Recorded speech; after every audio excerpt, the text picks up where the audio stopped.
Hello, and welcome to a special episode of the Roll for Topic podcast.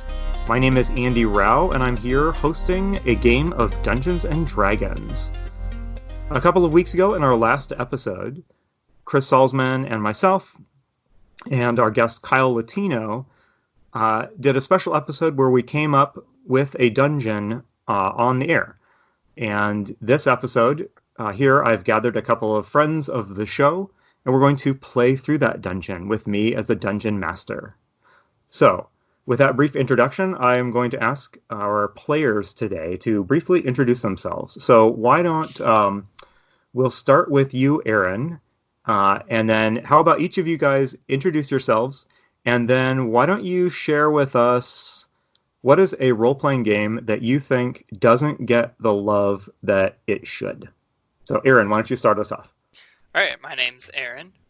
That's a tough question. I don't play a lot of games other than 5th edition D&D. Okay. So I am not experienced with many other systems, unfortunately. Oh, let's see. What's another question we can ask? What is the coolest monster that you have either fought against as a player in a D&D game or that you have plopped into an adventure as a GM? You know what? I love kobolds, and I think there's the famous online Tucker's kobolds. Yes. I am a huge fan of them. I love kobolds. They are so regardless of level, you can make them do whatever you need them to do to take out any party. That's great. Do you play them like kind of like silly little guys or like nasty, vicious little brutes or what? Usually a little silly. I actually have a player character kobold that I often bring in as an NPC when I'm DMing. Nice. Okay. And he's a goofy little guy, but smart. All right, awesome. Well, thanks for joining us today. And then how about, not to introduce you guys before you have a chance to introduce yourselves, but Matt, how about you go next? Sure. My name is Matt Wilson. Thanks for having me on the show again. As far as games that don't get enough attention, I have gotten a lot of, like, I have never actually played it, but I've gotten a lot of interesting like GM stuff from the James Bond 007 role-playing game. Oh my goodness, okay. That's got some cool ideas for how to interact with James Bond style villains, which is awesome. Yeah. And sadly long out of print, right? I think so. Yeah. I picked up mine used somewhere back in the day. Favorite monster in a game? It's a tricky question. It is. I've liked so many of the monsters. And I didn't mean it to be a challenging question. I didn't intend to dump a big brain puzzler on you guys. So feel free to pass if you don't know. Yeah, I have a couple of favorite villains, but no like generic little monster things. Okay. To mind right now, I'm blanking. So. Okay. Well, let's move on to our third guest / player / victim. Go ahead and introduce yourself. Hi, I'm Brandon, and I think the game system that I think doesn't get enough attention or enough appreciation is the White Wolf system. I am a big fan of specifically Werewolf the Apocalypse. Oh, interesting. And yeah, it's a great system and a lot of fun. You can do really crazy stuff with it. Probably my favorite monster that I've encountered was in 3rd edition, a Mind Flayer that did terrible things to a psionicist. Okay, that's awesome. And I don't know if I've ever met anyone who is really into Werewolf. I know many people that have gotten into other White Wolf games, but Werewolf has always seemed like that one that it's maybe a little daunting. It seems a little daunting, but that's really cool. Did you play back in like the 90s, back in its heyday, or? Yeah, I was playing back in the late 90s and a bit in the early aughts, and I was one of those few people that honestly thought that the card game version was actually going to go somewhere. So I'll have that large box of limited edition cards that are worth the paper they're printed on. I'm in on Facebook, I'm in one or two groups centered around like out of print collectible card games, and every great now and then people. Well, that game will surface. It's kind of funny, yeah. Rage. Yes. Yep. That's some good mechanics. Had some good mechanics. Are there two people in this podcast I played the Rage card game. Like, I feel like I can't say that I ever really played it. I played more Vampire card Okay. game. Go buy a lottery ticket right now. This is never happening again. Yeah. This is not representative of the general gaming public, I think, if you're listening to this and thinking about bringing any of those games back. But yes. Okay, well, let's go ahead and get started here. You guys may not know it, but yes, one of Gary Gygax's lost dungeon adventures was recently unearthed by this podcast, so brace yourself for some truly epic, a classic dungeon crawling adventure, because we're about to venture into the subterranean depths of the world of Dungeons and Dragons. In a minute, I'm going to ask you guys to introduce your characters, which I, taking a chance as game master, declined to view or review before this adventure. So if anybody's got like a six-armed ninja psionicist dragonborn or something, I guess we're about to find that out. But so the three of you are playing your classic D&D adventurers who are doing the classic D&D adventuring thing, which is traveling through the wilderness. You're about to all meet up in a tavern, kind of out midway between your origin point and your destination, wherever that might be, out in the middle of nowhere. So why don't you guys briefly describe your characters, and why don't you describe them first in kind of non-game terms, tell us what they look like, what their general demeanor is, and then why don't you fill us in just on the real quick game details. So how about let's start again with Aaron. Who are you running? So I am running a half-elf named Brodan Walker. Okay. He kind of looks middle-aged, very unassuming in most respects, often carrying a large staff as his walking stick. He looks, you can probably tell that he's a holy man by looking at him. So I'm guessing that makes him a cleric. So he is a cleric, yeah. Okay. And yeah, for my game mastery help, can you tell me their armor class and is it Rodan, as in like Rodan? Brodan. Okay, Brodan, awesome. And then what are his hit points and armor class, please? His HP is 10, Okay. and his armor class is 14. All right, and lastly, what's his perception? What's his passive wisdom bonus? Passive perception is 13. Excellent. Okay, Matt, how about you? Yes, I'm playing a strapping young man with flowing locks of raven hair and a very like Teutonic set of like he's obviously an aristocrat, and he's got a very like obvious family colored black and yellow theme to his tabard, and he's carrying an enormous greatsword on his back, which has been encrusted with jewels and is clearly some kind of family heirloom. Okay. And when he walks into a roadside tavern like this, he sort of has to remind himself that this is what he wanted.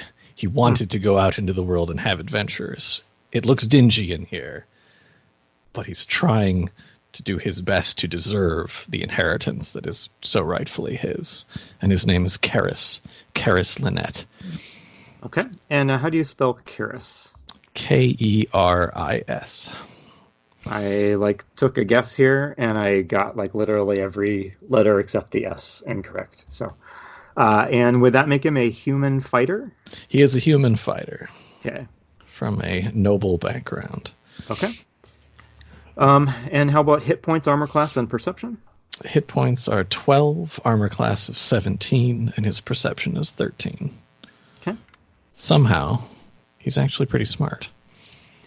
If you guys have sort of personality quirks, I don't know if you rolled this up when you got your characters, things like your ideals and your fears or weaknesses, feel free to either express those with the group or just roleplay them as we go along, and we can all be surprised by your neuroses. Okay, and lastly, Brandon, what do you got going on here? So we have a ruddy-skinned, dark-eyed, tousled-haired halfling, Aaron Blackfoot. He is every inch a traveling carny. is not a classy individual. Dust seems to follow him everywhere he goes. So the dinginess you noticed, probably his fault. Okay. Awesome. Perfect.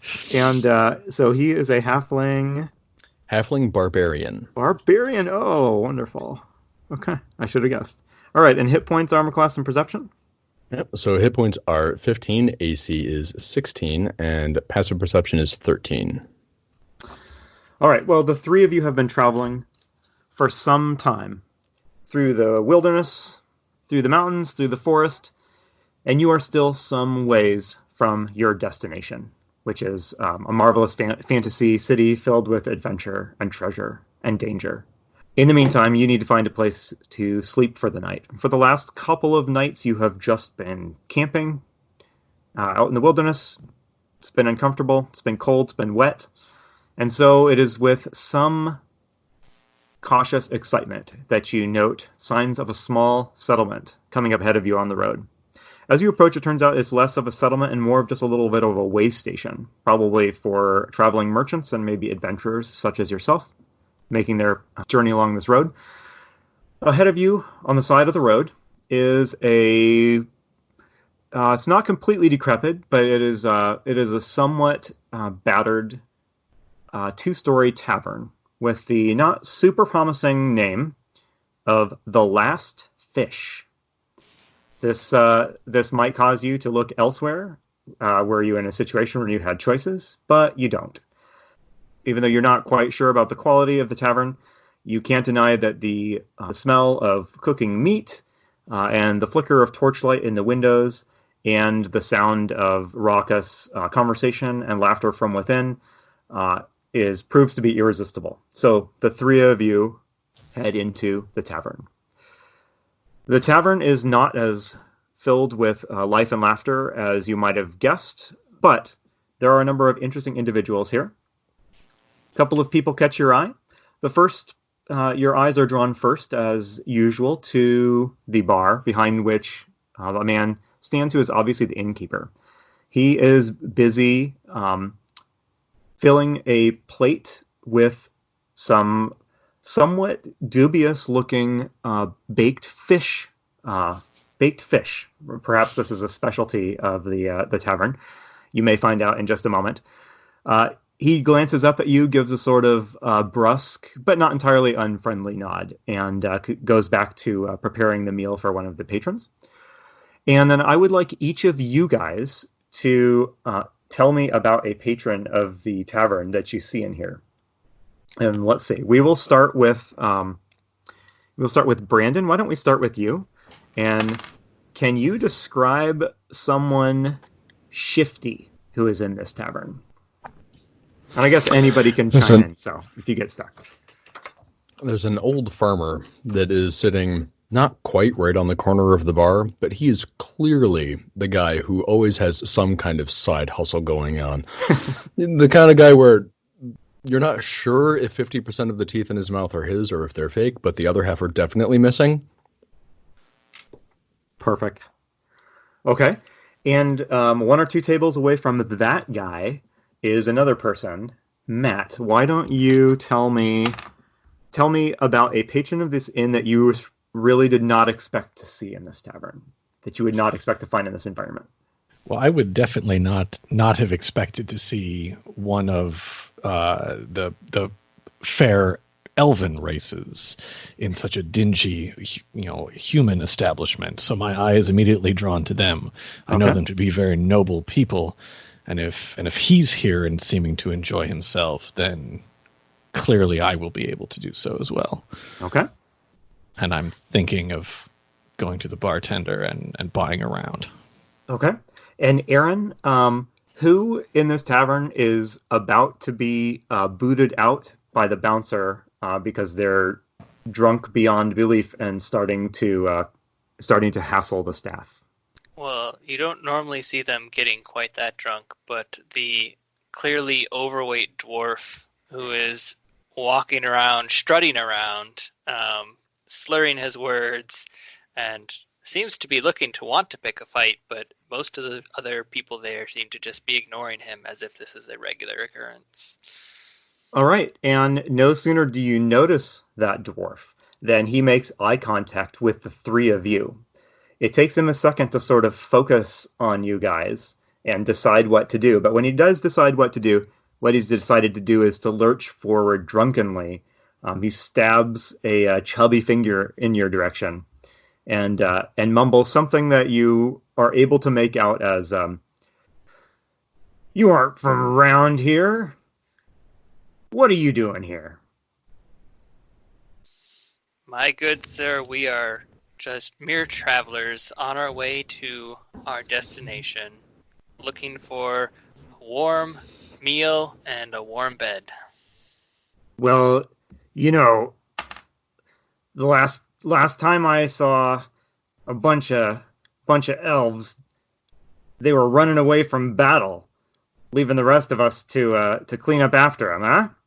He kind of gives you Hey, who you going an elf? Strong of a slap. What's that? Who are you calling an elf? I'm calling you an elf. And he gives you a hefty shove. Now the innkeeper is looking up, but it doesn't look like anybody is about to jump to your defense here. They're sort of maybe watching how you're going to handle the situation.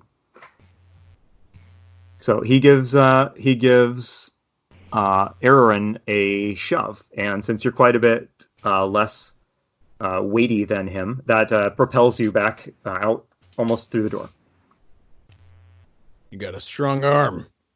You bet it's good for lifting tankards. We'll drink about it.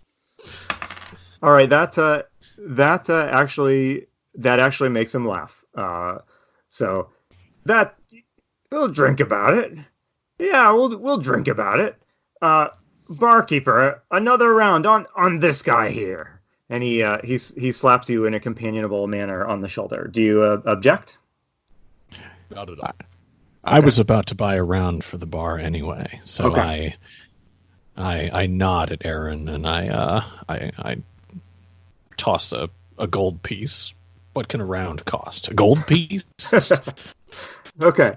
Well, onto the bar. Yeah, a mousy Good looking. Sir Innkeep, I'm sure your beer is cold. We'd like a round. It's the finest and the only you'll find in these parts. He says. Behind you, the dwarf has maybe forgotten about the promised drink and has sauntered out the door out onto the road. And the innkeeper motions for you to sit down wherever you like, at a table or at the bar. Where are you guys going to settle down? I'm going to go sit down at a table. Okay. I feel like a table is better than the bar. All right, you sit down. I will follow my companions. Perhaps this elf wants company. Okay. Yeah. Well, most of the patrons have been eyeing you. A little skeptically as you've gone through that little encounter, but you sit down, and after a couple of minutes, some beers are brought out, and yeah, the innkeeper asks. He comes up to you and he says, "My good sirs, you've probably come here for our world famous glowfish, but I am very sorry. But due to circumstances beyond my control, we are out of glowfish. I've just served up the very last batch. And so I do hope you haven't traveled over too great of a distance to taste this delicacy. Can I get you something else?" That sounds terrible, my friend. If you don't mind my asking, what happened? Why did this happen? How did you run out of fish, glowfish? Yes. He looks at you and, it's a story. And I think it's a story you might find interesting and maybe even a little lucrative. So tell you what, let me bring you gentlemen out something to eat. And then once you've had a chance to settle down, let's have a talk about what happened to my fish, because I think you might be able to help me. I'm looking forward to it. So he brings out a very generic meal, no sign of the fabled glowfish. Are you guys going to be doing anything as you eat your meal before he returns to you to have this chat? I'll be asking this elf if he has come from the road and a life of adventure, and if so, Might there be adventure to be found in these parts? Sure. What's your what is your charisma bonus? +2. Okay, nice. All right. Yeah, you make a pretty good impression on the elf, and he doesn't. He looks a little skeptical about you guys. You are in kind of grubby, very mud spattered clothes, but you make a good impression. Yeah, he's traveling in the opposite direction actually, and he looks like he doesn't have too much to say. He's pretty closed mouthed, but he looks like he's not really enjoying being in this grubby little tavern. Well, anybody else? That will make 2 of us. He's not Dre. Yeah. If there's no adventure to be had here, yeah. why did I slog through the muddy forest to get here? A couple of minutes later, the innkeeper returns. Gentlemen, I trust you've enjoyed your meals. It's quite delicious there. Do you have... Oh, but it's not compared to our glowfish. And I have a treat for you. Because as it turns out, there is exactly 1 fresh glowfish left. And I would like you to try a bite of it. So he excitedly produces a dish on which a kind of a slightly misshapen fish. It's a little hard to articulate what's wrong about it, but there's something not quite right about it. Has been prepared for you. He hoists it for you. He has a fork for each of you, which he presses into your hands. Please take a bite. I think you will see exactly why this is so. We are so famous for this. I gesture to my companions and to my new elven friend. Okay. My good man, Rolfolos. Please. I'm told this is the last fish. Oh. Have you had this delicacy before? Who are you speaking to? The elf. Okay. No, I was told that he was all out of glowfish. Not that I would deign to partake of such a disturbing-looking delicacy. But suit yourself. Help yourself. It looks like exactly the sort of thing people such as yourself would enjoy. I look forward to seeing your reactions. Please take a bite. The innkeeper's pressing it. Broden will go ahead and take a bite. I'll drink my beer. Okay. Dubiously, Aaron follows suit, giving it a long sniff and a skeptical look. Okay. Everybody who takes a bite, go ahead and give me a Constitution saving throw. Okay, and just tell me if you roll a 10 or higher. I got a 14. Did anybody else get it? No. Okay. All right. I'm not eating this suspicious fish. And you're not eating it? Okay. If the elf isn't eating it, I'm not eating it. Okay. Swinging in with a big 8. Okay. Brandon, so the two of you that eat it actually tastes pretty good. You wouldn't travel hundreds of miles for this, but you wouldn't turn your nose up at this. But Brandon, you both of you feel a slight unpleasant tingly sensation, and for a second your head like kind of hurts, like you're getting like an ice cream headache, but it fades quickly. But Araran, the headache subsides, but after a few seconds, but is still sort of lingering like a really, really low level migraine. And you are suddenly finding that as if your like eye pupils have dilated, the room seems brighter. Seems brighter. Yeah, so it's as if your eyes were dilated a little bit. It has no immediate effect or whatever, but yes. So I'll tell you when that wears off, if it ever wears off. It could be permanent.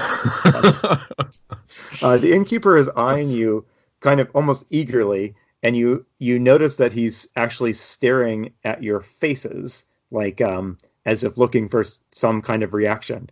And Aaron, as you eat and you blink as you have this little slightly weird experience, the innkeeper gives sort of a very satisfied nod. Yes. It's glowfish are found nowhere else that I have ever heard in the realms. They are unique to this location. My great grandfather built this inn here because of the glowfish, and we've served it faithfully for generations. I'm sure you can see. I'm sure you can see why. Is the effect permanent? He laughs. Not usually. Not usually. Enjoy it while it lasts, my friend. But unfortunately, this was the last of the glowfish in my supply, unless you are interested for a fair reward in helping me resolve that problem. The three of you look like you could use a little bit of cash. I saw you sort of fumbling through your purse looking for change for your drinks earlier. But maybe you could use a bit of traveling money. If so, I have a job for you. Are they difficult to catch? Well, here's the thing. I'm not usually the one who catches them, and that is my story, actually, my friends. He scoots up a bench, and he begins speaking without further delay. You see, once or twice a week, my assistant Rolf heads down to catch a new batch of glowfish. He's done this for years. He knows all the tricks. But 2 days ago, he went down for a new batch, and he didn't come back up. Sometimes he's down there for a while. It can take him a while. It could take him a while to gather up enough, but it's never taken him this long before. I'm honestly concerned that something might have happened to him. Maybe he broke his leg or injured himself in some way and can't get back up. I need someone with more experience in these sorts of matters to head down there and fetch him back for me with, I pray to the gods, a basket full of fish. Are you interested? It for experienced adventurers such as yourself, it should present no serious difficulty. Perhaps he was taken by wolves? Oh, my An friend! orcish army nearby? Nothing so terrifying. Wolves haven't been seen in significant numbers in these parts in a very long time. I assure you. Rolf has been going down there for years, and he's a little bit closed-mouthed about exactly what is down there. But if there were fearsome wolves roaming around down there, he would have surely mentioned. Well, just a point of curiosity.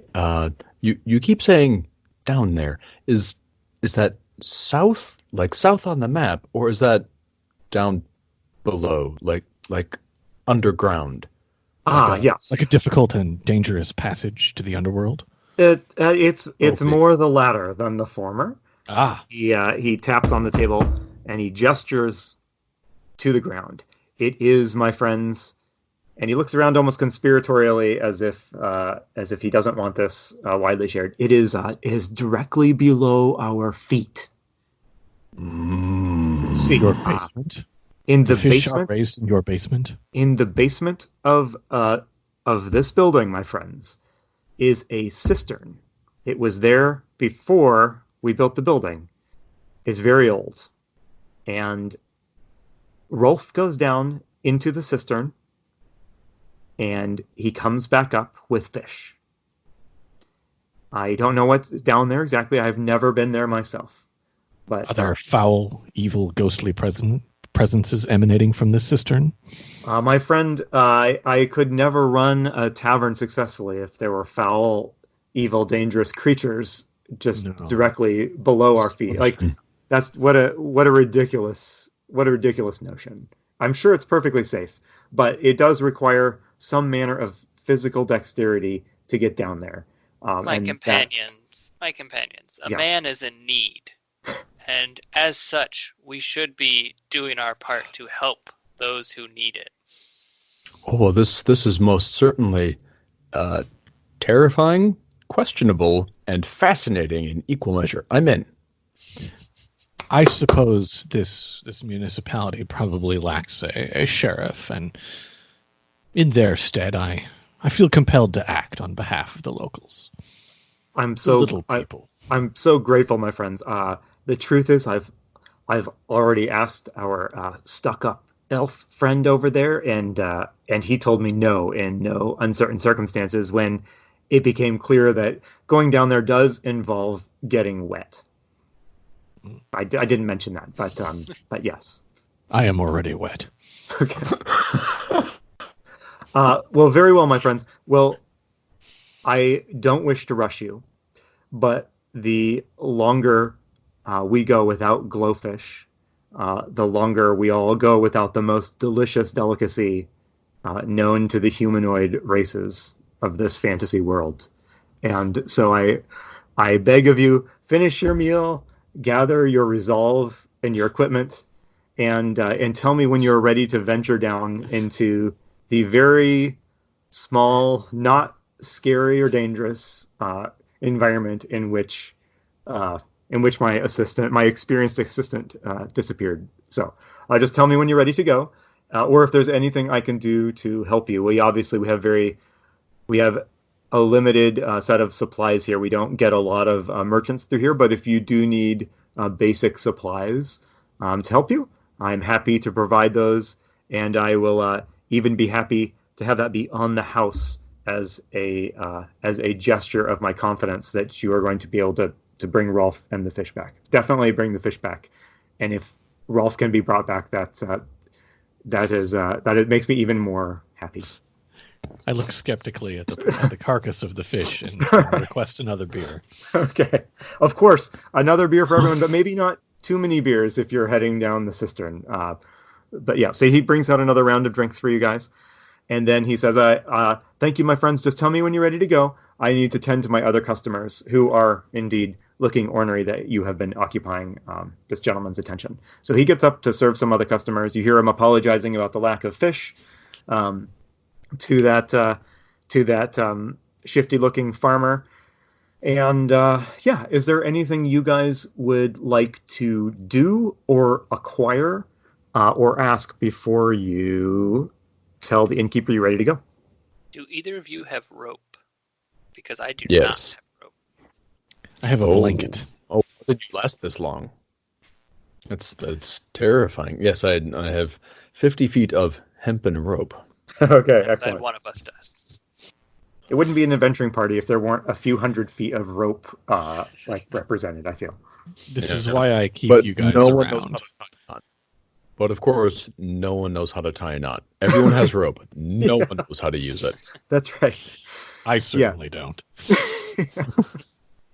That's why use rope was a skill. It was a discrete skill in earlier editions of this game, although not, I fear, in 5th edition. So we may just be really out of luck when you break out that rope. I'm sorry. Okay, so you got some rope, and I haven't checked, and I don't care that much what you guys have got in your inventory, but we can assume you have kind of typical traveling gear and maybe a little bit of adventuring gear. If you've got stuff jotted down in your inventory, that's fantastic. If there's anything specific you want to buy or ask for from the innkeeper, you can have it if it's something simple and basic from the player's handbook. And if we get down there and there's some question about whether you would have brought along something, we can always do a little a luck roll of some sort to determine. I am ready when you are, Okay. Yep. my companions. All right. Business has died down a bit. The locals, everyone who seems to be a local is heading home as the evening gets on, and a couple of the people who are not locals have started heading up to their rooms upstairs, and the innkeeper leads you down into the basement, where this quote cistern is waiting for you. So when you get down there, it is cold and damp. It is funny. As soon as you drop below ground level here, like the humidity just seems to spike. It's really damp and cold down here. And he leads you into a large basement. It is a single large room, almost the size of the dimensions of the whole inn above it. There are no like side rooms. You don't see any storage rooms or anything like that. It's a single large room in the center of which is, as he described, a cistern. It's basically a large hole in the ground. It was built with brick and stone that looks pretty old, not to your experienced adventuring eyes. It looks like it has been here for a while. And you can see the cistern, as you will. It is about 10 feet across from one side to the other, and it is a couple of feet down. It is filled with water. You can see that a rather sturdy-looking metal contraption has been set up off to the side, to which a rope is attached. The rope itself looks like it, was sturdily tied about 30 years ago and hasn't been messed with since. The rope is hanging over the edge of the cistern, and it disappears below the surface of the cistern. Yes, here you are, my friends. This is it. Yes, Rolf went down there. That is his rope. He went down there, but he has not returned. I wish you the best of luck. Are there any questions before I bid you Godspeed? No. He went underwater? Oh, yes. Well, now that you mention it, yes. There is one odd thing about the cistern. You will find that some ways down, the water stops and is replaced by open air. Rolf was always a little unclear, and I have never dared to make the descent myself. But he says that through whatever properties sustain this well, also have preserved an area of breathable air beneath it, where he finds his fish. The big heavy thing in the corner is what's all that? Oh, this I used the word contraption, but I should have meant just like a brace or a rack or something for the purpose of holding a rope very sturdily. Yes, Rolf goes down the rope, and I can't really see myself through the water, but he says that it is not far before you break out into the air. Seems fair. Seems legit. Yeah. My good cleric, Bogdan, or Broden, is the cistern in fact evil? That's a good question. Unfortunately, I do not have that spell prepared with me today to detect whether or not it is. Perhaps a simpler option might be to simply cast a little bit of light and see how far down we can see into this. Is there like a pebble or a rock around here that I could find? Yep, plenty. So I will grab a little pebble and cast light on it, giving it a bright blue glow. Okay. The pebble flares in the dim light of the cellar, and Aaron, I should note that Aaron, you notice that you can see remarkably well in this dimly lit area here. If I can just break immersion here and say you have sort of a limited duration dark vision in effect. Nice.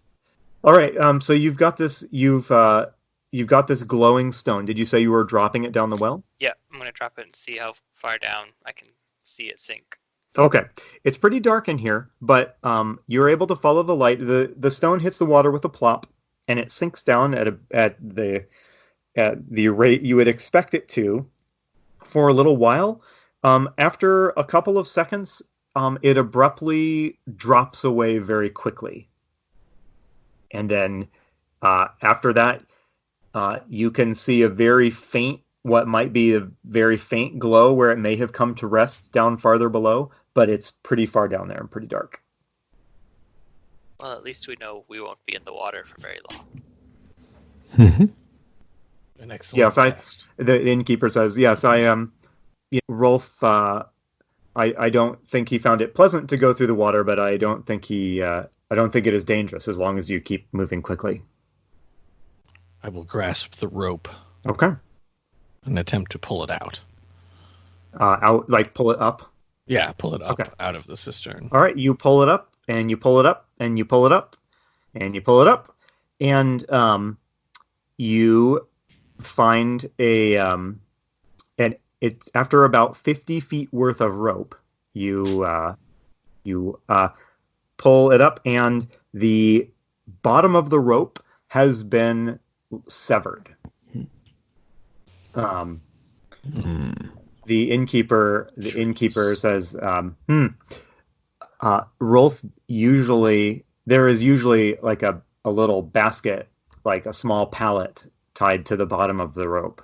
It must still be down there. Must have snapped off or been cut. It looks to you like this was cut by like a sharp implement. I'm afraid it seems that your friend may be in more trouble than we originally thought. Well, You may have aquatic brigands. they're a notorious pest. Pray to the gods that I have not been infested by aquatic brigands. But that is why I am being so generous with my offer of reward and food and supplies from my store. I really need you to go down there and find what happened to Rolf. And if there is something dangerous down there that is threatening my fish supply, I entreat you to deal with it. Well, gentlemen, I believe there is a saying that fortune favors the bold. Shall we descend down? Oh, yeah, I think Karis should throw the rope back down, then I'll just shoot my way down. Okay. We'll make a long story short. So going down, I would like everybody to make a go ahead. Climbing down in a controlled manner like this is not something I'm going to make you roll for. I mean, as long as you're being reasonably careful, you're not going to fall off of the rope. But I am going to roll because it is a disconcerting experience to sort of climb through the water and then emerge underneath the water. So go ahead and everybody give me just a Constitution roll to see if you can avoid freaking out and inhaling a big mouthful of water. So make a Constitution roll. Just beat a 10. So it's a con save or just an ability roll? I'm sorry. Make a Constitution saving throw. Save. Okay. I did not pass. Okay. And I If rolled you didn't- Natural 1. Okay. Okay. All right. If you did not pass, you inhaled some water, and you are at disadvantage for the next couple of minutes. Okay? That means you roll, when you're trying to do stuff, physical activities, we'll say, you roll 2 dice instead of 1, and you go with the lower of the results. Okay? So mark that down, and if anyone was so unlucky as to have rolled a natural 1, you dropped something useful out of your pack on the way down. Oh, no. So, pick a weapon from your inventory list, and it dropped. There go the javelins. Okay. How many javelins were in there? There were 3. Okay. All right, the javelins go sailing down. All right, so the way this works is after holding your breath for a couple of very long seconds, you do emerge, and looking above you, you can see a ceiling of rippling water above you, but that doesn't stop you from climbing right through the water and descending into a vast subterranean chamber. The rope, the rope ends a couple of feet above the floor. The area around here is dimly lit, and it actually takes you a minute to figure out where the source of light is. And you realize that clumps and clusters of some sort of moss or lichen are faintly glowing. They're just patched around unevenly. It doesn't look like this is by design. Unevenly on the walls of this chamber that I'll describe in just a moment. Just enough to give you basic visibility. If you have any sort of dark vision, you are totally all set. If you don't have any of that, then your eyesight is somewhat diminished, but not so much that you can't see your feet in front of you. The chamber into which you are lowering yourself is a large and obviously is an artificially constructed chamber. This is not a natural cave, and it reeks of age.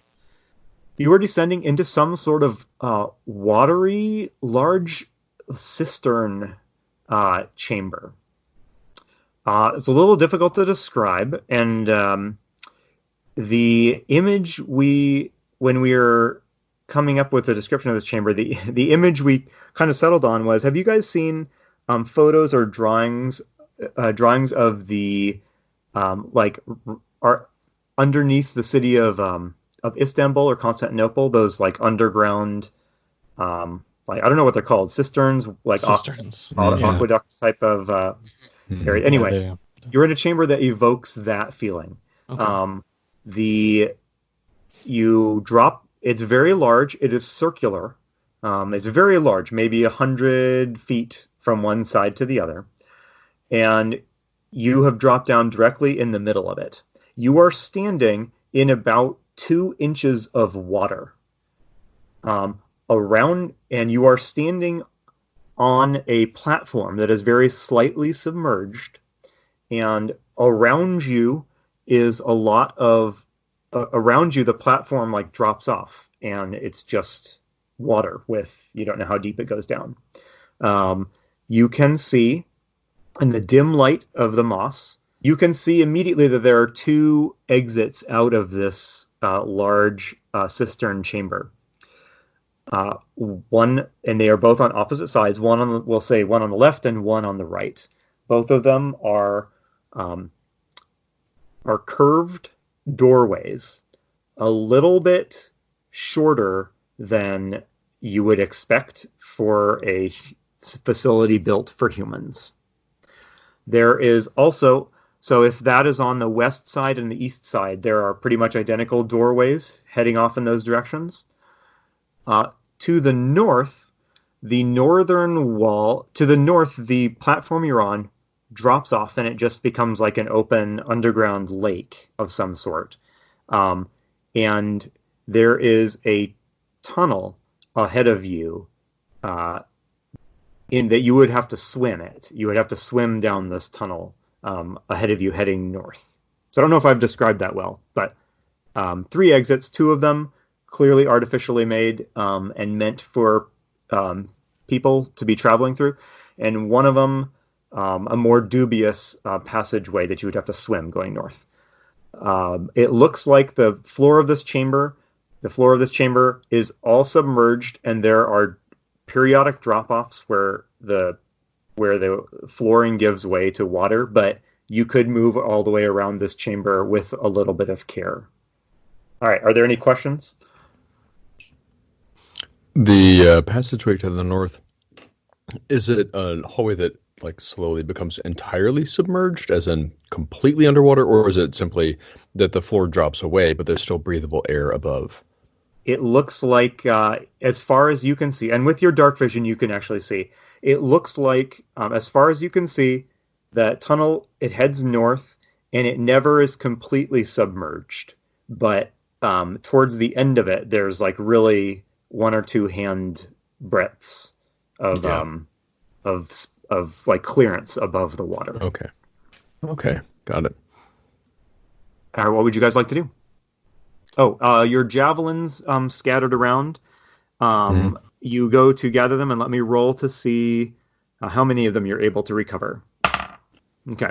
You were able to recover 2 of the javelins. You just can't find the third. You suspect it fell down one of the areas where there's a drop off into the water. Cool. Okay. All right. What are you guys going to do? Is there any evidence of the pallet that was cut off?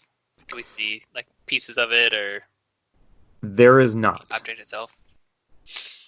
Is there any evidence of blood or dismembered body parts or anything like that? Yeah, that's a good question. All right. Who has the highest? Who has the highest perception? I think we're all at 13. All at 13. Oh, sure. You would almost think that I even asked you guys that question, so I could write it down in front of me. It's almost as if you'd done that. All right. You spend a few minutes, kind of poking around, but you do not really see signs of a scuffle, or violence. If something, violently removed that pallet and or did harm to Rolf, there's no evidence of it now. Interesting. We have 3 directions to go, my friends. Which way should we go? Clearly, we should each take one. Oh, yes, That may not be the That would wisest be- choice, Very efficient. however efficient it may be. I will unclasp the little leather strap holding my greatsword into its scabbard, so it is ready to be drawn. Okay. Well, it goes without saying it's very cold and obviously humid and damp down here. Not so much that you're hindered, but it's about on the edge of like where you're okay with your clothes here, but this is about as cold as you could get without it starting to affect you. I'm still working out some of the water from the last time we swam, so maybe we could walk a little bit. Would be nice. Would be A great. path of least resistance to start. Yeah. Agreed. I'm not a great swimmer. Okay. Are you able to see all right? Do you need assistance with I light can stuff? see everything. Perfect. Did anyone happen to remember to bring some kind of torch or anything like that? Because I can't see a darn thing. Oh, yeah, but they're all soaking wet. Well, good thing we don't need one. I'm going to cast light onto my quarterstaff that I'm carrying. Oh, it's worth noting that your stone that you cast light on is down here by your feet. So Okay. I'll you could. dispel that one, Okay. cast it onto my staff, so basically the top part of my staff is glowing like a torch. That's a very Gandalf sort of move. Yes. Well done. And Well done. it always Excellent. glows with a kind of bluish hue, though. Okay. All right. That solves Well, the my, vision. my barbarian friend, lead on. And where are you Okay. leading the party? I mean, right seems as good as left. Let's go right. Okay. Yes, right. All right. You move to the right. To get over there, you have to hop over a couple of drop-offs, and you're still a little bit unsure how deep those are exactly. But you're not interested in spending too much time trying to figure that out. At least not now. I'm not going to make you roll, but I'm going to assume you proceed cautiously. I should tell you that while you are moving around in just this inch or two of, you're sloshing around an inch or two of water, you will have disadvantage should you be forced to make any sort of like balance roll or acrobatics roll. Okay. But hopefully as you travel along, this will not be an issue. Surely it won't. So you're heading to the door on the right. Mm-hmm. Okay. You approach the door. As I said before, it's a little bit shorter than you might. It looks pretty good actually to the halfling, but to the human and half elf, it's a little bit shorter than would be comfortable. And as you approach it, a smell that I'm sorry for the very uninspired adjective, but just a very fishy smell emanates from the tunnel that you're approaching. As you get to the side door, the door here, the architecture has a very smooth and organic vibe to it. It's not actually like creepy and horrific in exactly this sense, but if you've seen like the movie Alien, you know how like the alien ship has like sort of like organic, curvy architecture to it. It's a little bit of that sense, except not like, you know, terrifying extraterrestrial. So you stop at this open doorway, and because you're not expecting what you discovered here, directly beyond this doorway is a tunnel that heads off into darkness for a good distance at a gentle curve. But the odd thing about this tunnel is that it is angled down pretty sharply, and there's no stairs. It's like a water slide, and water is cascading down it. It would be difficult to keep your balance going down this tunnel / slide if you were to try and walk. How would you guys like to proceed? Karis, are you thinking what I'm thinking? We. Yes, you should absolutely do that. Excellent. I am worried that we won't be able to get back up once we go down, however. Already throwing myself down the slide. Okay. Fair. Okay. Adventure awaits, my friend. Okay. Ararin leaps down the slide and goes zipping off into darkness. And after a moment, he banks around a turn and is gone from sight. Well, You hear him. Are you actually shouting "we" or Oh yes. The whole way down. Okay. Okay. Well, you hear him shouting "we," and then after a few moments, you do hear a loud splash. The splash of like a 80-pound something hitting going off the end of a slide and hitting a large body of water below. Karis, would you like to hold on to my staff for some light as you proceed? Sure. I would be happy to. Hand my staff to him, which should still be glowing. And I will. Okay. by all means. I will clutch my scabbarded greatsword and the staff together in my arms and leap on after the half. Okay. All right. You jump as well. Something similar happens, and that leaves just Broden up here at the top of the angled passage. Once I hear the splash of Karis hitting the bottom, I will then proceed myself. Okay, so all three of you have the same fun slip and slide experience as you go down. You go sliding down this curving tunnel, which again, it's a little bit difficult to describe without sketching a map for you. But it curves around so that like you feel like you probably have made like a 180 degree. I'm also bad with math, geometry, and angles. But you have like curved around and are like roughly facing west, I guess, when you get to the end of this, if that makes sense. You went down facing east and it's curved around, and now you're facing west. But that is boring compared to the fun part, which is at a certain point, the passageway ends at a drop-off, and you go sailing off the lip of this passageway. You drop about 10 feet until you hit a big pool of water, and you splash down into the water. You are all wearing a fair amount of equipment. And so I would like everybody to make a strength roll to like surface or tread water or just keep from, I guess, sinking into the like Stygian abyss. Excellent. Okay. You're making a strength roll and your target number is 11. I rolled a 15 in total. Okay. I got a 6. Okay. Natural 20. A natural 20. With a natural 20, I will say that because you rolled so well, you saw that Broden was struggling and starting to sink, and you were able to grab a hold of him. So instinctively, I mean, when you drop down and you dive underwater, like it's difficult to think real tactically. So you are instinctively scrabbling for the like for an edge, like a landing, a beach or whatever that you saw right before you went sailing in here. And so that's where you splash over there.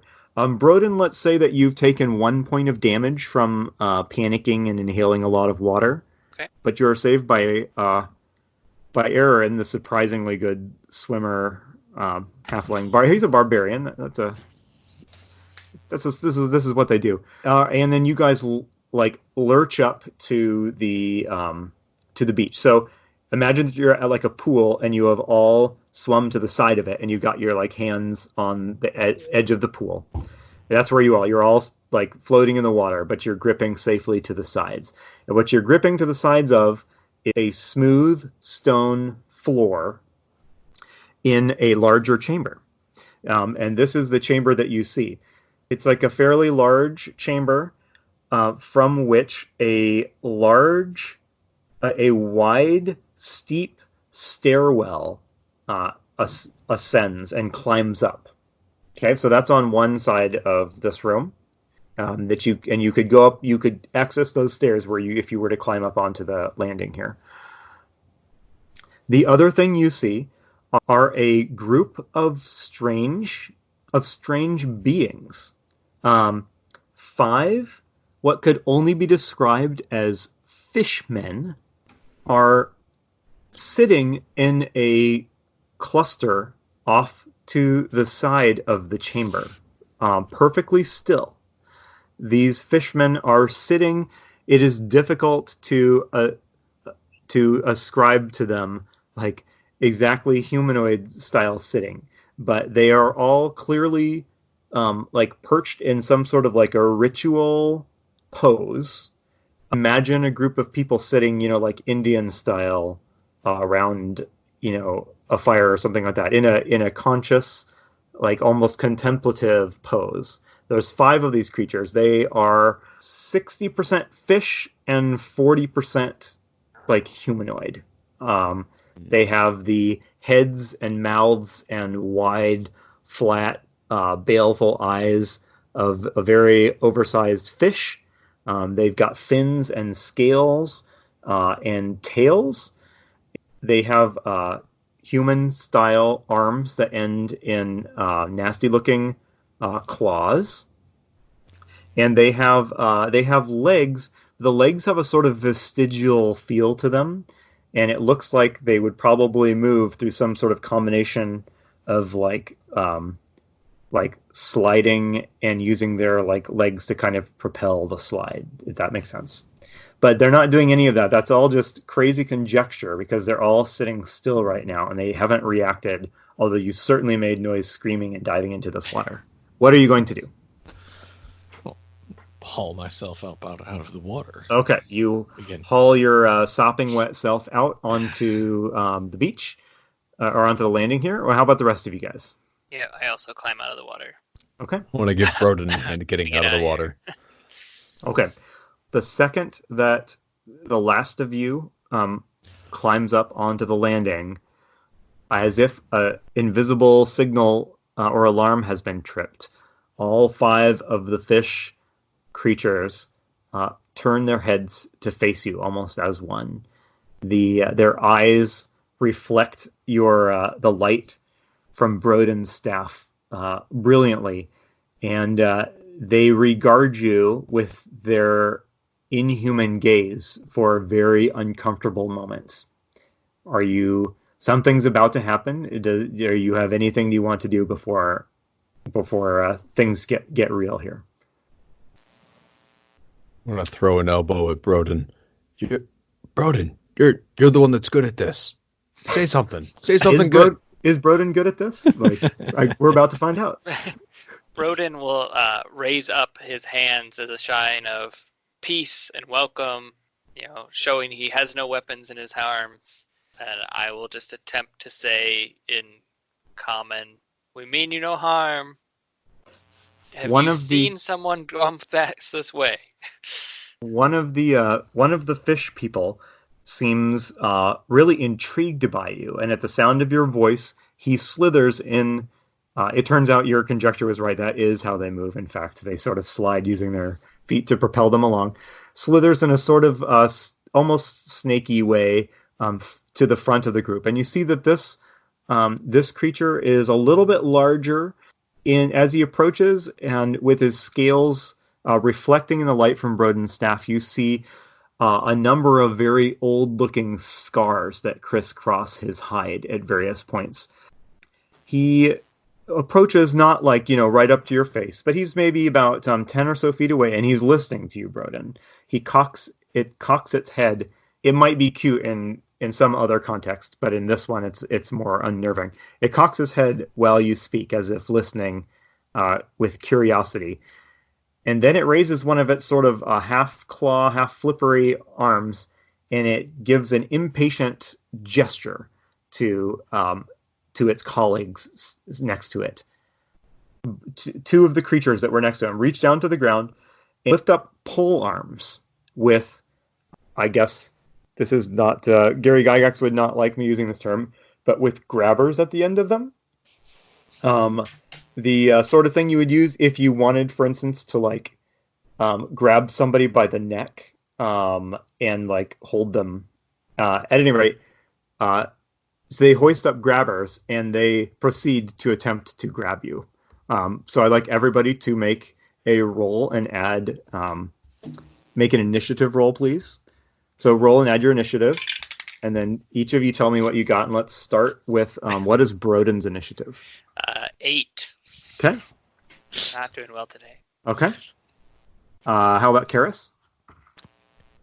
0. Okay. Feeling rolled better about yourself, Broden? I rolled a 1, and my initiative modifier is a -1. So okay, that's kind of special. All right, Aaron, how about you? Please say that you did better than that. Dirty 20.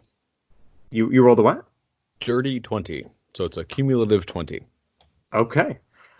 All right, so Aaron is going to move quickly. You saw the fish creature ducking down for what clearly seemed to be some kind of weapons, and you seize the initiative.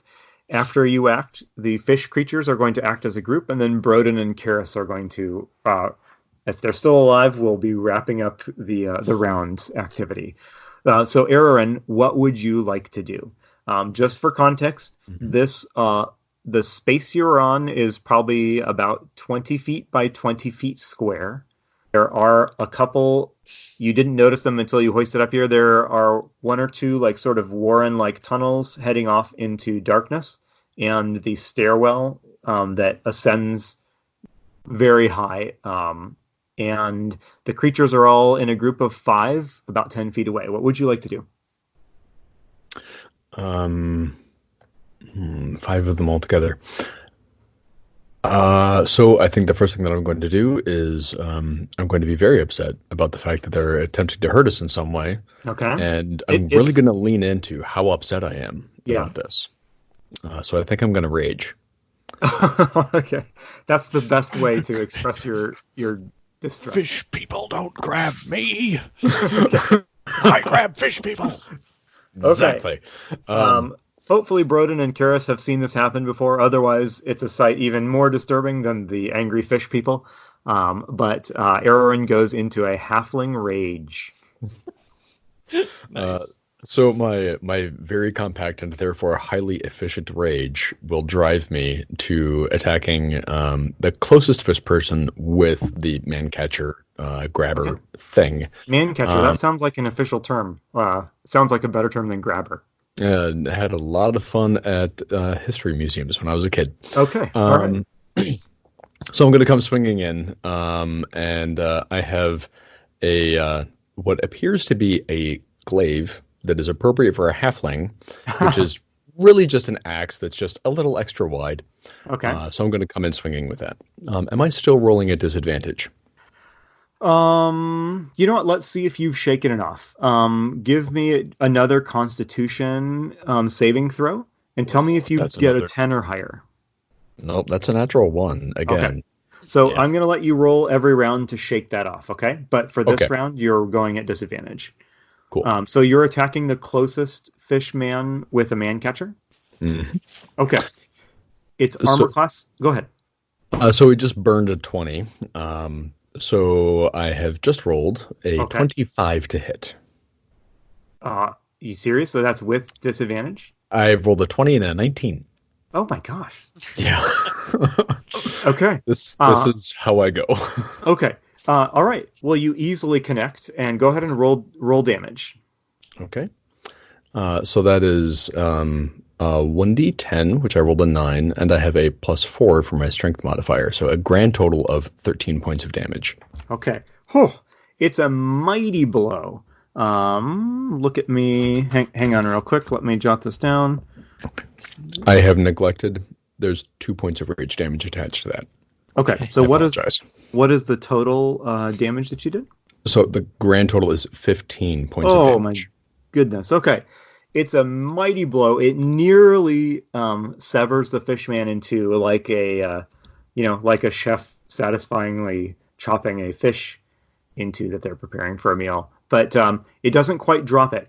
But as you hit it, this thing is it's got a really like viscous, slimy coating. As it recoils from your blow, it threatens to pull your glaive with it. You need to make a difficulty 11 strength saving throw to keep hold of your glaive. It's not like a glue. It's not like, as sticky as glue, but it's just enough that it threatens to tug your weapon away from you as it moves. So make your strength saving roll. First roll is a 10, but I'm going at disadvantage. Let's see which... Oh, there's that natural one again. Okay. It pulls your weapon out of your grip as it recoils from your blow and retreats to the back of the chamber. It is heavily wounded. You can see it fumbling to remove your glaive from where it is embedded in it. Did you want to do any other quick move actions or anything like that, or pass it along? Because next up is all of the fish creatures. Am I right up in the grill of all the other fish folk? Yep, you're close to them. Yep. Pretty much right in the thick of things. I think I would like to, if I'm not in immediate swinging distance of everybody, I'd probably back up to get a little bit closer to Karis, or at least where I think Karis would move to, Okay. in a good defensible position for the rest of the party. Okay. All right. You reposition, and you're outside of melee distance, so they aren't able to take any swings at you as you go. Okay, it's the fish creature's turn, and we'll start with the largest one that does seem to have the gives off leader vibes, you guess. It is unarmed, but it begins to wave its way to undulate in a very aquatic fashion. Its scaly limbs, casting some sort of spell, calling out to hideous, long, slumbering, watery gods to grant it a boon. And as it wraps up its little incantation, it gestures at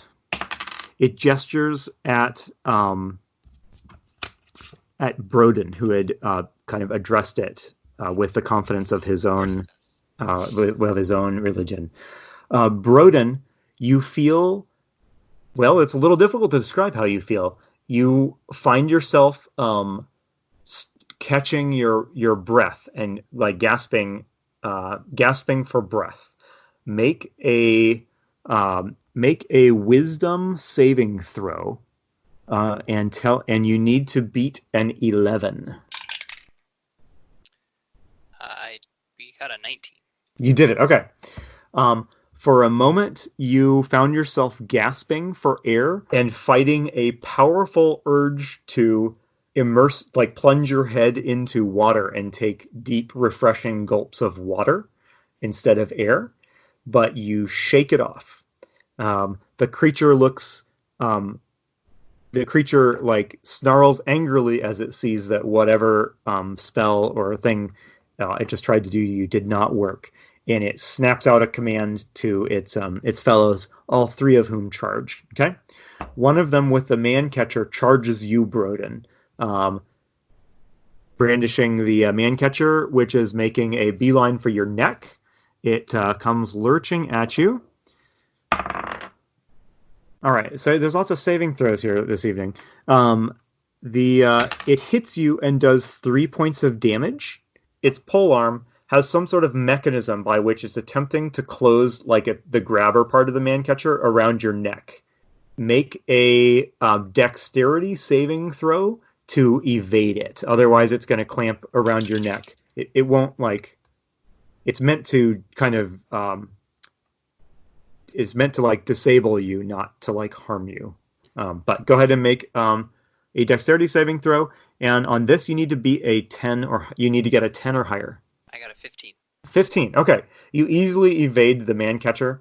There are two, though badly wounded fishman spends its round pulling the glaive from its body and eyeing it, and you can see it weighing whether or not it should attempt to use, whether this is something it's going to try using or not.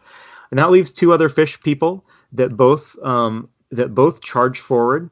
Both of them, these ones aren't wielding man catchers. They are grabbing some very short stabbing spears, and they come running at Araran. One of them goes for Araran, and the other goes for Karis. So, Araran, one of them stabs a javelin at you and hits, but for only 2 points of damage. And Karis, the other one, oh man, these guys are rolling really well. Good job, guys. This one hits for 3 points of damage. And now it is time for... I just shuffled up my initiative, but whoever rolled an 8 for initiative, was that Broden? Yeah. I think that's Okay. right. Broden, have at it. All right. I am going to go ahead and use a bonus action first to pray to my deity and cast a shield of faith onto Araran, who is in the thick of things. So he now has a +2 bonus to AC. Nice. For the next 10 minutes. Okay. Yeah. And then I will go ahead and use a cantrip to utter a divine word, and a burning radiance erupts from me. Oh. Everyone who is within 5 feet around me. Okay. Which may just be the one with the man catcher, Yep. I believe. He has to make a Constitution saving throw. Okay. And he has to beat a 13. He did not succeed. What happens? He takes 1d6 radiant damage. Ouch. It'll be 5. Oh, I'll let you roll for it. Okay. All right. It gives an inhuman shriek of pain as the light just burns into those very wide plate-like eyes. And it takes 5 points of damage, as you say. Okay. That means that Karis, you are up. What's going on? Well, clearly what had happened here is that I had begun producing my signet ring to say, introduce myself properly, and then this fish person stabbed me and it hit my chainmail, and went into my chest, at which point I'm going to just let the signet ring drop on the chain that I carried around. Okay. Unsheath my great sword and say, "Insolent fish person," and chop his head off. Okay. There's no way to treat a visitor. Make a roll to attack. His armor class is 13. I have rolled a 9 plus my attack bonus of 5 or 14. Oof. Phew. I was rushing things. 2 and 6 or 7 plus 3 is 10 slashing damage. 10 damage. All right. It howls with pain as you hack at it. Nicely done. It's severely wounded. Both this one and the one that Aaron hit are on the verge of toppling over. These are not incredibly sturdy beasts. Okay. Do you have any move actions, or was that the entirety of your turn? I guess I'll just try and interpose myself as much as possible between fish people and the cleric. Okay. All right. So that's the end of that round. We're going to go back up to Araran, who is weaponless, or at least glaiveless, but in good health. And what would you like to do? Um, so first thing I want to figure out is there anything directly in between me and the fish person that has been trying to remove the glaive from its flesh? No, Could I make a beeline there? he's slumped against the far wall about 15 feet away. Okay. I want to make a beeline and try to lay hands back on that glaive and hopefully do some damage on the removal. Okay. All right, you go charging at him. I'm going to tell you what. Go ahead and make an attack roll to grab your glaive, and then I'll compare you guys' strengths to see who succeeds in Cool. excuse me, in hanging on to it. So And I should probably roll again to see if I am still at disadvantage. yes, Yes, the con roll check. to see if you shake that. You just need a 10 or higher. Okay. Oh, hey, we got there. We got a 13. Fantastic. Cool. Okay, so you go charging at the creature. Its facial expression is a little hard to read. You think that maybe its eyes widen slightly in alarm as a small bundle of rage comes hurtling towards it. I assume with some sort of halfling battle cry. Indeed. Okay. The wine is stale. I rolled a 16 for an unarmed attack strike. That's a hit. All right, so you have you grab onto, you and the creature are both arm wrestling for the glaive right now. Okay, so I want you to make one more roll, and I'm going to give you advantage on it because you succeeded in your attack roll, and we're just going to do a roll, a strength. So make a strength roll and add your strength bonus, and we'll see who pulls the thing off. Whoever rolls highest gets it. It did not roll well. It rolled a 7, so... Rolled an 18. Okay, all right. A strong little guy. You indignantly snatch your glaive back from the creature. Okay? Splendid. And you don't have time to attack yet in this round, but is there anything else you would like to... any move-type things you would like to do this turn? A vague taunt impugning the parentage of the fish creature in front of me will be plenty. It looks shocked. That was really a low blow, but yeah. Okay. Well, moving on, we're going to start with that creature. Again, hard to read its expressions, but you're pretty sure it's glancing around and weighing its options and its chances. And it decides to try and sprint past you. I'm going to give you one swing. It's making a beeline for the water. So I'm going to give you one swing at it as it goes by. If you fail to bring it down, then it's going to be in the water and out of reach. So go ahead and make a roll. Its armor class is 13. And you've got your glaive, so you can use that if you want. Well in hand at 25 to hit. Okay. Okay. That's let me check real quick if that's a hit. Okay, yeah, you barely made it. All right. Roll damage. It's badly hurt. You don't have to roll very high. Factor damage bonus is probably enough on its own to bring it down. Total of 6. Okay. You cleave it in two, and its momentum keeps the two pieces of fish person moving forward for several feet before they slide to the ground, and then they slip right off the edge of the landing and plop into the water. It's pretty gross, but yes, satisfying but gross. Okay, that was one fish person's move. It managed to kill itself in its turn. We'll see if the others can follow suit. The one that went after Broden with Karis with the man catcher, right, is going to try again. He's pretty hurt, and you did not have that spell on you, right? That was Araran has the spell that boosted his armor class. Yeah. Okay, That is correct, yes. so it hit you with the man catcher. Only did 1 point of damage, but you need to make a dexterity roll again, and you need to beat and get an 11 or higher dexterity saving throw. Sorry, was that me or Karis? Karis, I'm sorry. Oh, it's attacking me this time. Yep, sorry. Okay.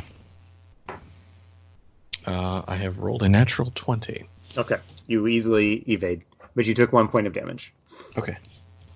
All right, the leader takes a look around and begins to cast another spell. This one is more complicated and more ominous sounding than the one from the last turn. And okay. You hear a kind of a rushing, the sound of rushing water, and as you glance down, you notice that the water level in this chamber is starting to rise. So currently you're on dry ground on this, but the water begins to rise, and it quickly flows onto the landing where you guys are all standing, and it starts to rise. By the end of this thing's turn, you're standing in about a foot of water, and the water is still going up. Okay, that's the creature's turn. The remaining two guys with spears attack Broden and miss, and attack Araran and really miss. Okay, Broden, it's your turn. I am going to say that the caster is a problem, and while I'd rather avoid this fight, it's too late for that now. I'm going to cast Sacred Flame. He has to make a Dexterity saving throw. Okay, what does he have to hit? He has to beat a 13. Okay. Oof. He did not make it. He rolled a 3. All right. What happens? He will take 1d8 radiant damage. Okay. I can roll. Yep. That's a 6. Nice. And he now has... well, there would be no benefit cover. All right. Yep. So just 6 damage. 6 damage. Radiant. Okay. He doesn't look... although he's a little bigger, he doesn't look significantly sturdier than his compatriots. So... Okay, is that the only thing you're doing, or do you have something else? I'm going to try to move away from the guy who was trying to attack me recently. So if I can take a couple steps back or away. You disengage a little bit. Mm-hmm. All right, and that leaves Karis. All right, I will taunt the person that attempted to snatch me with the moving back and forth. It's the universal language of physical insult. Exactly. It connects, you can tell. Exactly. I've rolled a 16 to hit. Okay, I thought you were rolling 16 to taunt, but we'll just say that. All right, the 16 hits, so go ahead and roll your damage. This one was hurt pretty bad already. I roll 8 points of damage. It goes down with a excellent. With a big watery splash. It collapses into the rising water level of this room, which continues to go up, I should note. Is it just me, or is the water rising in here? All right, Karis, anything else after your attack? Or are we back to Araran at the start of the round? We're back to Araran. Okay. So there is the priest-looking fishman and 2 compatriots are left. Araran, what would you like to do? For a brief moment, I'm going to break the fourth wall and say, Internet, yes, I know. I just discovered I am playing a halfling who is lucky. I should have re-rolled every single one that I have rolled thus far. I promise to do better next time. And you have been rolling all the ones. I have indeed. Okay. So, to make up for it, in a blood-curdling rage, I'm going to swing in at the caster. Okay. As one should. So yeah, full force, both arms swinging. Okay. Let's see what we can do. This one's got a check. Let me check his armor class. One sec. Armor class of 13, just like his less talented companions. Excellent. We nail him. We got an 18. Okay. Roll damage. So, damage, we're looking at a rolled 13, but I'm still raging, so it's a 15 total. Oh my gosh. That's a lot of damage. Okay.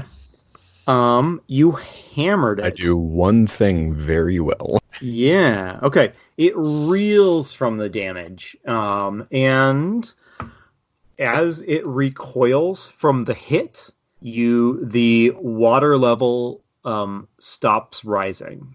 It stabilizes. Whatever you did disrupted its spell. Sweet. Well, we know what you did. You hit it really hard. That disrupted the spell. For clarity. Okay, are you doing anything else besides nearly decapitate the fishman? I'm going to stay up all in his face and make sure he can't get anywhere. Okay. All right, then it's that fishman's turn, and it also makes the decision to run, but instead of going for the water, it's going for the stairs. Did anyone specify they were near the stairs? Or imagine that they were? No. Okay. Then, Nah. Broden, I'm going to give you one reaction with which to hit it as it goes by. Otherwise, it'll reach the stairs, and at its speed, it's probably going to be able to clear out of here pretty quick. So, Broden, go ahead and roll. Has an armor class of 13, unless you want to, let it go. Am I holding my staff? Yeah. Okay. Well, I'm sorry. Araran was the one who just hit it, right? Mm-hmm. Yep, I'm sorry. that's me. Araran, you get the reaction as it tries to disengage from you. I apologize. okay. I just screwed that up. 15, does that hit? It does. Rolled another 9. Of course, it did. So we're sitting at 15 again. Yep. Okay. All right. Well, you give it a gentle tap, and it collapses dead in the water, face first. Yeah, that's a lot of damage you dish out. Keep an eye on those halfling barbarians, everyone. Okay. That leaves 2 fishmen left. One of them has a man catcher, and it maybe weighs running, but it saw what happened to the last 2 fishmen that tried that, and so it decides to go for Broden. It misses with the man catcher pretty badly. The other remaining fishman has the short spear, and it is going for Karis. Karis, the spear did hit you, but only did a point of damage. Excellent. Okay. All right. Araran, back up at the top of the round. Things are looking like you have the advantage now. What would you like to do? I think I want to circle around in between the stairs and whatever other fishman is closest to me, whether that's the one to the left or to the right, and take a swing at them, but I want to make sure that I'm between them and the staircase. Okay. All right, go for it. Ooh, And give me a roll. Armor class 13. Oh, sweet. 14, so we still get there. Okay. Roll your obscene amount of damage. We're looking at 13 points of damage. Okay. It goes down, leaving just one left. Makes a run for the water. Karis, you're the closest one to it. I'll give you one reaction to try and clip it as it goes by. All right. Armor class 13. Swing my greatsword through the air. And I have rolled an 8 plus 5 is exactly 13. Okay, there's a hit. Roll damage. All right. 9. You savagely wound it, but not enough to drop it before it reaches the water. It does a graceful, surprisingly given how hurt it is, dive and disappears beneath the water. You notice that the water level has started to recede, and after a quick moment, it is back to the level it was originally at. All right, it's all clear. The fight is done. And yeah, you are here on the landing with a couple of fishman bodies. What would you guys like to do? That did not go as well as I had hoped it would. Really? I thought that would great. Is anybody badly hurt? I'm sitting pretty. HP, so I'm not that bad. Okay. I have taken 5 points of damage. Okay. So not half, but in the vicinity of half. Is that what you're saying? Okay. Yeah. Okay. Well, what's the plan, guys? Do we need to bandage you up? You're looking a little messed up there. Bird. You okay?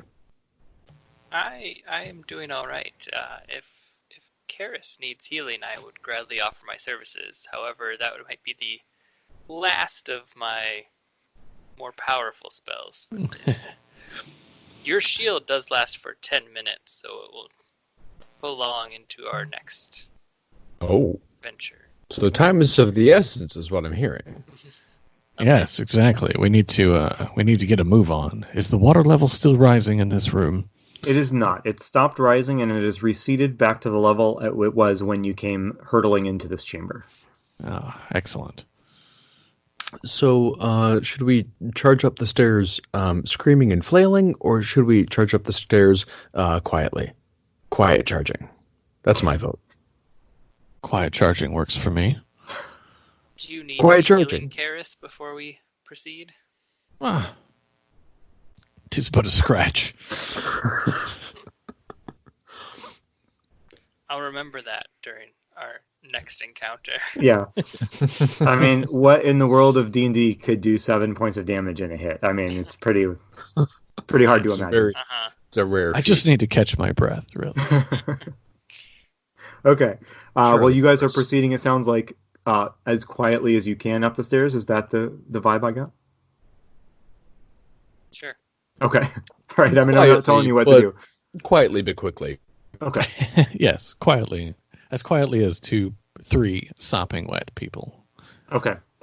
You begin ascending the stairs, and the stairs are curving around a bit as well as they ascend. Steps are fairly shallow, and they would be pretty well designed to allow a slithering thing with some weakish leg support to propel their way up it very quickly. That does not describe your physiologies, however. So you have to hoof it, and it takes a while. A small, not a waterfall, but a small stream of water is cascading down the stairs, which means you have to move very slowly to avoid slipping. Since you're not under any particular danger or stress, I'm not going to make you roll. But if something were to happen on these stairs, there'd be some rolling involved and possibly a big slide back down to the chamber that you just had the big fight in. But you continue to ascend without incident. Make one quick little roll here. Okay. Yes, as I said, without incident. And it's a little hard to tell how much you've been traveling, how high up you've been going.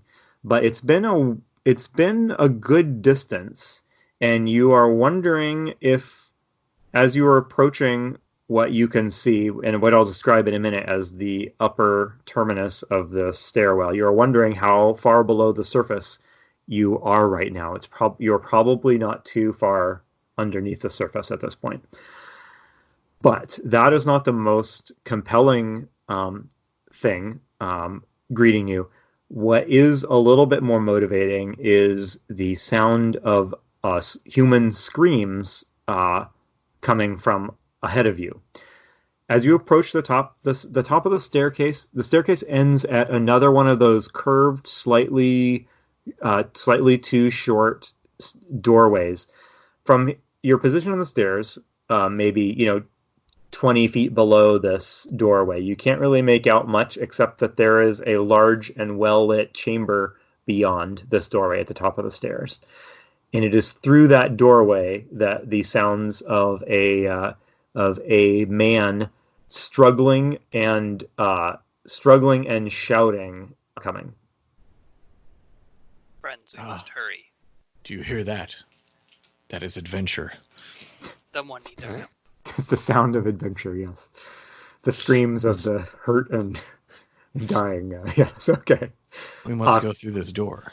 What are you guys going to do? Oh, so you're 20 feet below the door. What's the plan?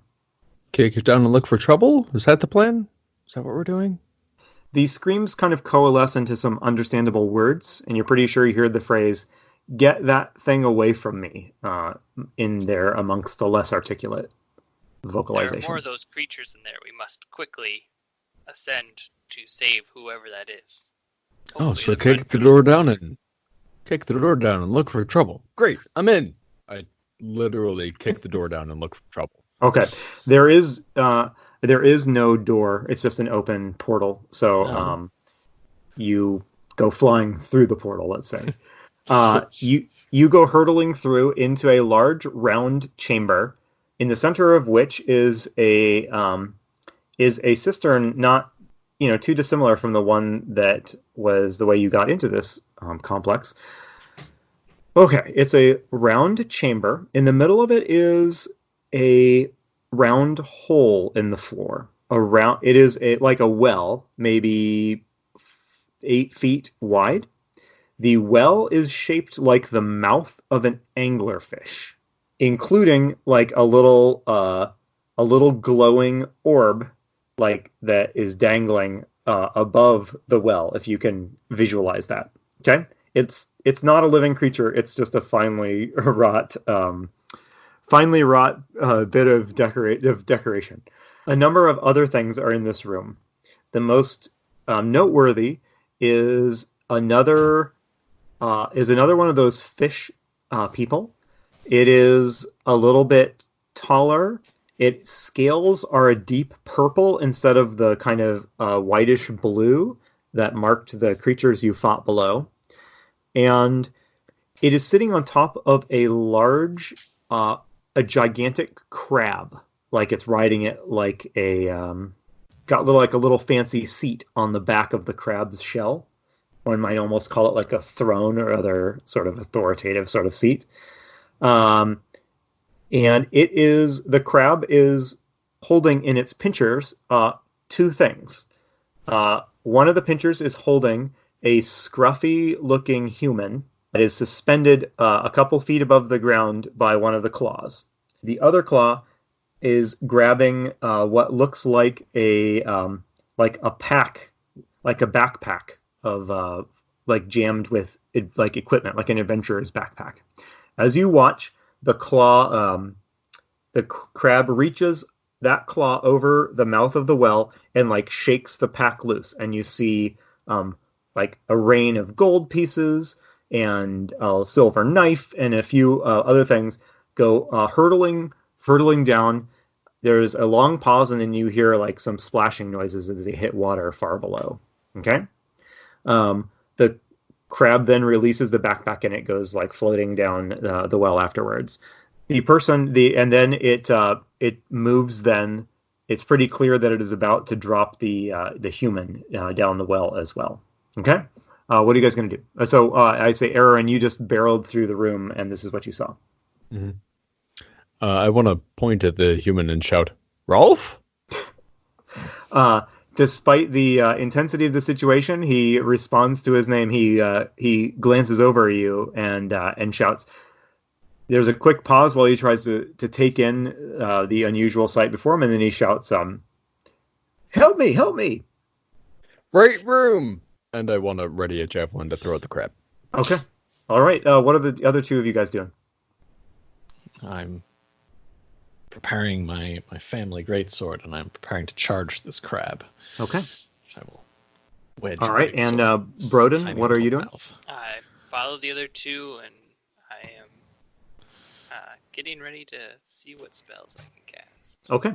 Everybody roll initiative. As you guys come barreling through and equip your weapons, the creature, the fish man riding the crab, like takes note of you. He pats the crab, and the crab kind of shifts to turn and face you.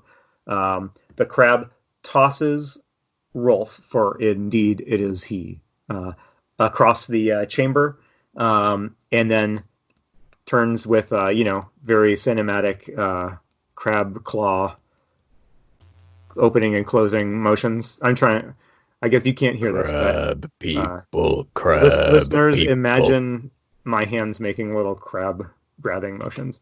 It does that menacingly in your direction. Okay, so everybody roll initiative and tell me what you got. I got a 10 this time. Okay. All right. Karis, that's a little bit better than last time. Mm-hmm. Okay. It's pretty good for Karis. How about Broden? I got a 2. Ooh. Okay. And Aaron? Swinging in heavy with a 19. Ugh. Okay. Okay, and That's why we keep halflings around. They're very fast. It rolled. It tied with you, Broden. So it's going to be going. It's going to be going at the same time as you. Okay, Aaron, you're up first. What would you like to do? So I am going to attempt to chuck a javelin at it. Okay. But I rolled terribly. I rolled a 6. So I assume that is going to definitely miss. Yes. So This crab has a fairly high armor class of 15. That is less like it's the difficulty of hitting it and more the difficulty of landing a penetrating hit on its armor. At either rate, with that, you probably actually just missed it, and so the javelin goes sailing in a lonely manner across the room. Or you have anything else you want to do? Probably just recoiling moderately in shame as the javelin sails endlessly into the night. Okay. That you do. You accidentally threw it on some kind of ballistic arc. We'll see where it lands. Karis, you're up next. I bellow a war cry and I charge directly at the crab. Okay. Great sword in front of me, attempting to wedge it into its mandibled mouth. Okay. It's got an armor class of 15. Okay. I have rolled a 13 plus my attack bonus of 5 is an 18, so that's a success. Okay, roll damage. 5 plus 2 is 7 plus 3 is 10. Nice hit. Okay, it lands with a solid thwack on the crab. You've done some noticeable damage to it. Rodin, let's do a quick roll-off between you and the crab and the thing riding it. Okay? Just give me another initiative roll. I got another 2. Okay, it got a 19 this time, so it's going first. All right, so the crab, at the urging of its malevolent rider, the crab lurches forward and tries to grab 2 of you guys. So the lucky 2 are Araran and Karis. So Araran, one of those claws goes snaking towards you. You jump out of the way without too much difficulty. And Karis, however, it gets a natural 20 on you. The crab closes its claws. It snaps the claws around you. It only does 2 points of damage, but you are now gripped by the crab. And spoiler warning, it has plans for you that you won't like. The rider of the crab is occupied with communicating, calling out commands and stuff like that to the crab, and so that is its turn. So that means that it's Broden's turn. All right. So I am going to actually target the rider of the crab. Okay. With my sacred flame. I'm assuming he's within 60 feet of me. Yep. So he has to make a dexterity saving throw. Okay. 13, is that what he had to beat? Yep. He rolled a 12. It's not going to happen. Right. So he's going to take 5 radiant damage. Okay. It screams with pain, and something I should have done earlier, as I think these things are vulnerable to light-based damage. And so I should have had that factor into the earlier fight, but we're going to have that happen now. I'm going to give it a saving... Well, no, it already failed its saving throw. So it took damage, and I'm going to put it at... I'm going to say it's that the priest is stunned for a round. I'm going to stay near the door where I entered. Okay. Then, Aaron, it's back up to you. Nicely done, Broden. Okay. Seeing that the priesty thing is... it's reeling on its little throne, but it will recover shortly. Yeah. Is that... Could I reach that priest thing with an attack from the ground? Or would I have to climb up onto the crab to do a direct attack? You could reach it if you had a pole arm or a reach weapon. Okay. And being a halfling, I don't. Okay. So in that case, I think you would need to jump up onto the crab. Okay. Which would be a dexterity roll of some sort. Okay. Yeah. Well, let's give that a shot. Let's see if I can athletics my way up or something. Up onto the crab to a better position to try to get at the priest that's driving this thing. Okay. I will let you choose to roll either acrobatics or athletics. And this isn't easy. I'm going to give this an armor class of a target difficulty of 14. Okay. I'm pretty good at athletics. If you succeed, you can describe to me the new position that you now have. So go ahead. Okay. So I rolled a 12, but being proficient in athletics, I've actually got a +6 there. So I collectively have an 18. Okay. Then you go scampering up the claw. Describe to us what you just did. I basically want to run up and across the claw, up to the side of the fish thing that is in this throne space. Okay. And if I still have an action available, I'd like to attack it. If not, I'd like to be ready to attack it next round. I'm going to say that this was a demanding enough task that used up your whole round. Mm-hmm. Okay. Cool. All right. Karis, you're up. I'm going to gather my breath, having just been squeezed a little bit, and use a bonus action as to gain a second wind, which lets me regain hit points equal to 1d10 plus my fighter level of 1. So I have rolled a 4, plus 1 is 5. So I'm back up to 10 hit points. I am going to continue to drive my greatsword into the crab thing, mantles, and request rather urgently now that it die or let me go. Okay, so is your primary goal to free yourself or to do damage to the crab? I think to do damage to the crab. Okay. If I do enough damage, it will let me go anyway. Yes. All right, you can go ahead and make a regular attack roll against an armor class of 15. I rolled a 17. Okay. Plus. Tell me how much damage. 22. 2 plus 2 again. 7 total. All right. And you're using a greatsword? Yes. All right. With the sweep of your sword, you sever the claw that was gripping onto you. I guess it is actually still gripped to you, but you plop to the ground with the claw still around you, but no longer attached to the crab. Okay. I don't know what sort of vocalizations crabs can do, but it's probably howling with pain and rage. It's at least thinking those things.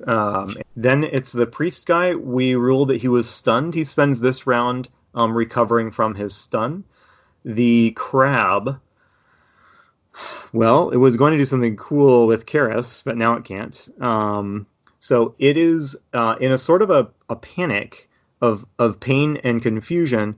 It is snapping viciously at you on its back, Aaron, to try and get you off for obvious reasons.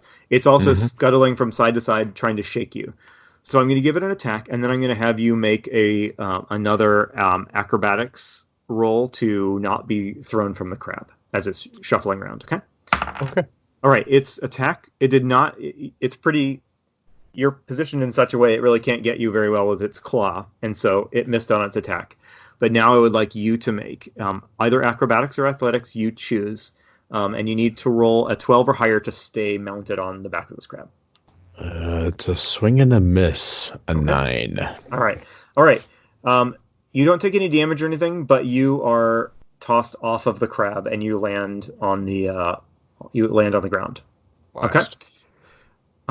It was fun while it lasted. Okay, and it is Broden's turn. I'm just going to cast Sacred Flame again. The rider, the priest, needs to make a dexterity saving throw. Okay, 13, right? Yep. 10. It failed again. Right. 1d8 radiant damage comes to 7 this time. Okay. It's badly burned. It howls with pain as well. You've seared it pretty significantly, and it is dazed again for another round. Rolf is just cowering in the corner, not taking any action, though he's unarmed, so you don't know what he could do to help it. Aaron, go ahead. You just got knocked off of the crab. I'm embarrassed. I'm angry that the crab made me embarrassed.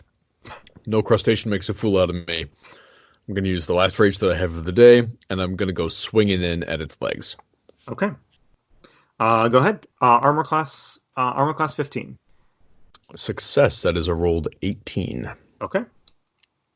12 points of damage. Oof. Okay. You hack at its legs and come near to severing 2 more of its legs with a mighty blow from your glaive. The crab is seized by an animal panic, and with its rider unable to like issue calming commands. The riders basically lost control of the crab, which is reverted to a sort of instinctive desire to get away from the things hitting it with pointy sticks. The crab barrels towards the doorway through which it apparently plans to like try and squeeze. So anybody who is in melee range of the crab, so Araran and Karis both, I need you both to make dexterity rolls to jump out of the way of the crab as it goes barreling through you towards the door, okay? Instead of a saving throw, you may make a skill check using acrobatics or athletics as you choose to jump out of the way. Go ahead and roll, and you need to beat a 12 or higher. Get a 12 or higher. Well in hand. Okay. I rolled a 6, so even with athletics, okay. I'm short. Okay. Then you get knocked to the side as the crab barrels through, and you're going to take some damage. Sure. All right. You take 4 points of damage and are knocked off to the side. The crab, you're not sure how it compresses itself. It's almost creepy. It compresses itself to get through the doorway. But one of the features on the crab that does not compress is the fishman sitting in the throne on its back. And so the fishman is clotheslined as the crab goes through the door, and it and its throne are knocked off of the crab onto the ground with a loud thump. So it's going to take some damage from that. It's pretty badly hurt. It's still in its throne, looking very confused, sprawled on the ground. That was it. And then Broden, it is your... No. It is. Yeah, is it Broden's turn again? Mm-hmm. Yeah, Broden, you're up. So this door was across from the way that we came in, right? Yep. Knowing that the priest has been knocked prone, I'm going to go over and actually check on Rolf. I'm going to go check on Rolf and see if he is hurt or needs any assistance. Okay. At a quick glance, he's pretty battered up, but he's pretty battered up, but not in any life-threatening way.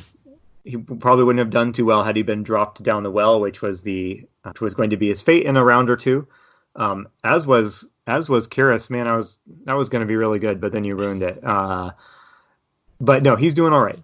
If you get him back up to safety pretty soon, he should be able to recover just fine. All right. He's in a state of mild, not even mild. It's major shock. Trust my companions to take care of whatever's left. What is you guys can wrap this up. This thing is not really the fishman priest is not really in much of a condition to put up a fight. So why didn't you guys just tell me? Are you going to finish it off? Or are you going to? We still have that 50 feet of rope. Okay. Yeah, we're absolutely arresting this guy. That's perfect. Okay. Bringing him back out of the well with us. Citizen's arrest. Okay. All right. You're tying it up. Uh-huh. Okay. It's weird and gross, and it's got that same sticky like viscosity that the other fishmen do. But you get it nice and tied up. It's not pleased, but it's just the way things go. All right, you have rescued Rolf. A search of this room turns up the pretty broken up pallet that was cut from the rope back of the entry chamber, as well as a collection of just kind of a random collection of junk, some gold pieces, equipment. Just sort of a random assortment of stuff. It's a little unclear where they would have gathered this, but they've been hoarding. They've got a little pile of like treasure you can help yourselves to. Having rescued Rolf, I am inclined to say that you guys have done a really good job. Any final actions that you guys would like to take or do before you return to the surface with Rolf? I very much Just hope want to that make Rolf it. knows how to get out of here. He can find his way back to that rope, even if you don't intend to head back up with him. But yes. Yeah, definitely planning on heading back with Rolf, though I am deeply, deeply saddened that I did not get to stab the life out of the fish priest. But Yeah, well, I mean, it's okay. You don't win them all. Only the Geneva Conventions prevent you from doing that. I'm just going to throw that out there. But this is a family-friendly podcast, so let's avoid war crimes. Anything else? No. As soon as the fish priest is hogtied, I intend to bravely take him and Rolf back to the rope ladder. Okay. The tale of how you get the fish person back up the cistern is an epic one that will be repeated for generations of your descendants. That is unfortunately one we don't have time to recount now. So we'll just let you imagine how that went. It was amazing. And you were received gratefully by the innkeeper, who is glad that the supply he's glad that Rolf is back. Of course, he is most glad that his supply of glowfish can be restored if he can convince Rolf to ever go down the cistern again for more fish. We'll never know how that part of the story wraps up, but maybe he'll hire a new assistant or a new band of roving adventurers to help to become his new glowfish supplier. But you guys have done well. You are rewarded with all sorts of low level 1 D&D rewards and experience points and all that good stuff. And thanks for playing. Thank you. Yeah, thank you. That was great. Yeah, I hope it was fun. I mean, I enjoyed GMing it. I hope you guys had at least a modicum of fun playing as well.